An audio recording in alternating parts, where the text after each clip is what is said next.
वो मूर्ख हैं जो प्रेम को बकवास कहते हैं। प्रेम इस दुनिया की जड़ है जिससे दुनिया बनी है। मेरी प्रेम कहानी आपको काफी हद तक पसंद आएगी। मैं एक छोटे से ऑफिस में काम किया करती थी। मैं अपने काम से खुश नहीं थी। मुझे रोज ऑफिस में एक जैसा काम करने को मिलता है। ऑफिस में कंप्यूटर पर काम करना होता था, जिसके कारण मुझे सारा दिन बैठना होता था। लेकिन मुझे बचपन से ही ऐसे काम को करना पसंद था जो खेलते कूदते करना हो।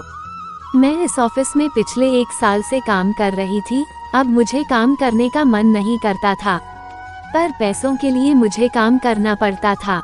एक दिन मैं अपने ऑफिस में गई। मुझे बॉस ने एक नए लड़के से मिलवाया। वह लड़का नया था, उसे मेरे अंडर काम करने था। बॉस ने मेरे साथ उस लड़के को भेज दिया। मुझे उस लड़के पर पता नहीं क्यों बहुत गुस्सा आ रहा था। फिर भी बॉस की बात तो माननी होगी। मैंने उस लड़के का नाम पूछा। उसका नाम था आकाश। हम दोनों बगल में बैठकर काम करने लगे। पहले मैंने उसको काम करने के बारे में बताती थी, फिर वो खुद से काम करता था। उस लड़के का व्यवहार काफी अच्छा था। मुझे वो कभी परेशान नहीं करता था। वह मेरी मदद ही करना चाहता था। कुछ समय बीता। अब वह अच्छे से काम करने के बारे में सीख गया। उसे काम करता देखकर मुझे भी काम करने का मन किया करता था। वो हर एक काम को बड़े मन के साथ किया करता था। वो अपने काम से बहुत प्रेम किया करता था। उसके साथ रहते रहते मुझे भी अपने काम से प्रेम हो गया।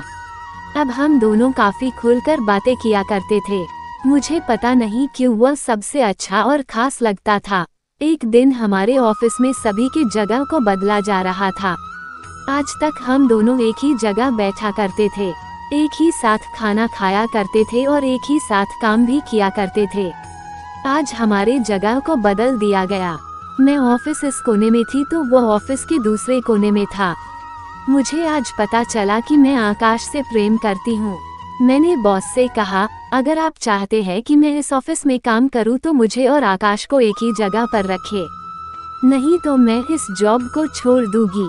बॉस ने आकाश को बुलाया और उससे पूछा, आकाश भी मुझसे प्रेम करता था। फिर बॉस ने हमें एक साथ बैठा दिया। धीरे धीरे हमारा प्रेम बढ़ता ही गया। आज भी हम एक दूसरे से प्रेम करते हैं और कल भी प्रेम करते रहेंगे। ऐसे ही अच्छी बातें जानने के लिए हमारे साथ बने रहें। राधे राधे।